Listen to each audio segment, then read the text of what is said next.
Assalamualaikum warahmatullahi wabarakatuh. Kita bertemu lagi di channel Inspirasi Oktara.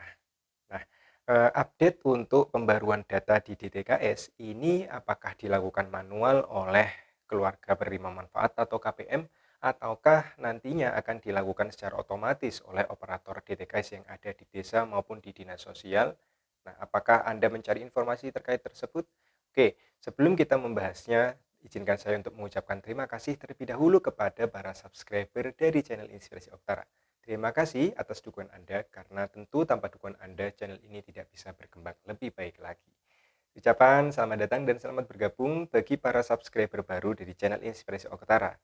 Anda berada di channel yang tepat tentunya, karena channel ini disampaikan langsung oleh SDM Pendamping Sosial dari Kementerian Sosial Republik Indonesia. Oleh karena itu, jangan tunggu lama lagi, aktifkan notifikasi di HP Anda, agar informasi terbaru yang saya berikan di channel ini bisa Anda ketahui segera, ya, tentunya secara real time.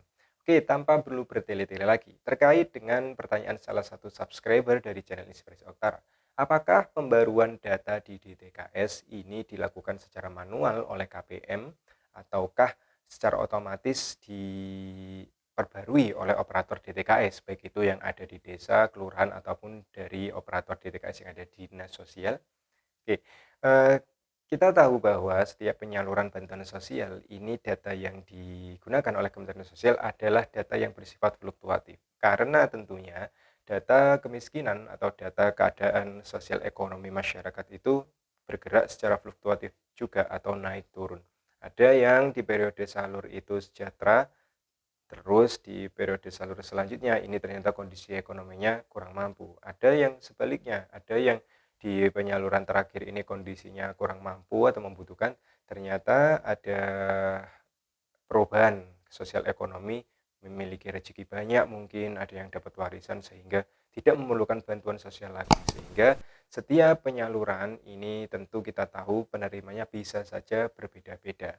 Selanjutnya, penerima bantuan sosial itu bisa orang yang sama ataupun orang yang berbeda-beda tergantung dari kondisi ketika periode akan disalurkan. Misalnya ketika akan penyaluran bantuan, KPM ini ada yang meninggal dunia, mungkin ada yang sudah sejahtera karena exclude sejahtera yang ditetapkan oleh operator DTKS, ada juga yang exclude NIK, exclude pekerjaan mungkin ya, terbaca pekerjaannya ternyata ASN, TNI atau Polri atau pensiunan. Ini bisa terjadi ketika akan disalurkan bantuan.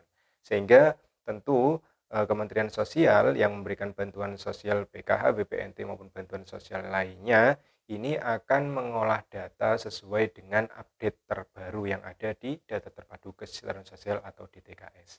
Nah, kasus yang sering ditemukan, ya permasalahan yang sering ditemukan ketika periode penyaluran, ada KPM yang bantuannya ini untuk PKH ya, ini tidak sesuai dengan komponen yang mereka miliki. Misalkan di dalam satu KK ini ada balita. Ternyata ketika pencairan bantuan, balitanya ini tidak cair.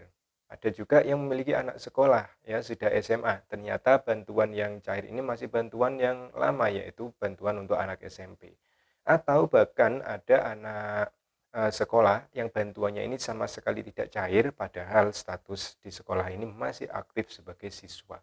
Nah, eh, jika dulu kita melihat caranya mudah sekali. KPM tinggal melaporkan kepada pendampingnya ketika ada pertemuan kelompok, maka pendamping akan melakukan verifikasi ke sekolah-sekolah, menanyakan apakah anak tersebut masih aktif di sekolahnya. Lalu pendamping mengirimkan hasil verifikasinya melalui aplikasi dan dilaporkan kepada pusat. Itu sudah cukup. Untuk saat ini, bagaimana caranya? Nah, yang menjadi dasar acuan utama adalah update atau tidaknya data KPM di DTKS. Sehingga bagi nama-nama yang tidak valid, lalu ada penambahan komponen, ada perubahan komponen kepesertaan, ada KPM yang meninggal. Nah, ini perlu dilakukan pembaruan.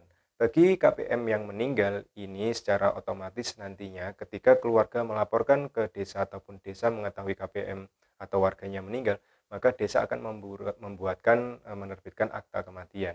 Jika sudah ada akta kematiannya, maka ini secara otomatis akan diupdate ke Dinas Kependudukan dan Catatan Sipil, maka oleh Dukcapil tentunya ini akan langsung link ke DTKS, sehingga untuk KPM yang meninggal ini otomatis biasanya tidak akan cair karena sudah terbaca oleh Dukcapil ya. Selanjutnya untuk KPM yang ingin mengupdate pembaruan data dirinya seperti tadi misalnya untuk KPM yang komponennya belum masuk, untuk KPM yang mungkin ada mengalami kendala di NIK yang invalid, ini dilakukan dua cara. Jadi biasanya ketika akan ada periode penyaluran bantuan, misalnya kita saat ini sedang menunggu periode penyaluran PKH pertama. Biasanya akan muncul atau terbit surat dari Kementerian Sosial yang akan ditujukan kepada dinas sosial di 514 kabupaten atau kota di seluruh Indonesia, yang tentunya pemberitahuannya tentang DTKS. Jadi terkait dengan DTKS, Kementerian Sosial ini biasanya memberikan tugas kepada dinas sosial yang nantinya akan diteruskan ke desa-desa atau kelurahan untuk melakukan updating KPM yang ada di DTKS masing-masing desa atau kelurahan. Sehingga biasanya jika sudah ada surat edaran untuk melakukan updating, kantor desa ataupun kelurahan perangkat ini biasanya melakukan updating data ya. Nah, tentu ini tidak menjadi sempurna ya. Maksudnya begini, ketika ada 1000 KPM misalnya disuruh mengupdate ya, berdasarkan surat dari Kementerian Sosial oleh desa atau kelurahan ini diupdate.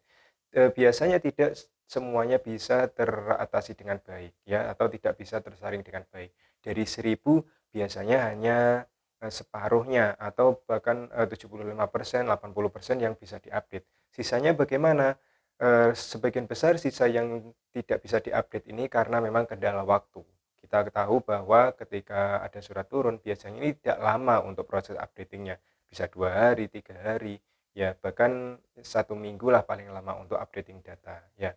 Eee, karena sistem DTKS ini waktunya sebetulnya untuk updating data ini sekitar setengah bulan lebih, maka KPM ini harus mensiasati. Jadi Anda tidak perlu menunggu, jadi tidak harus menunggu operator DTKS ini untuk melakukan updating data secara manual.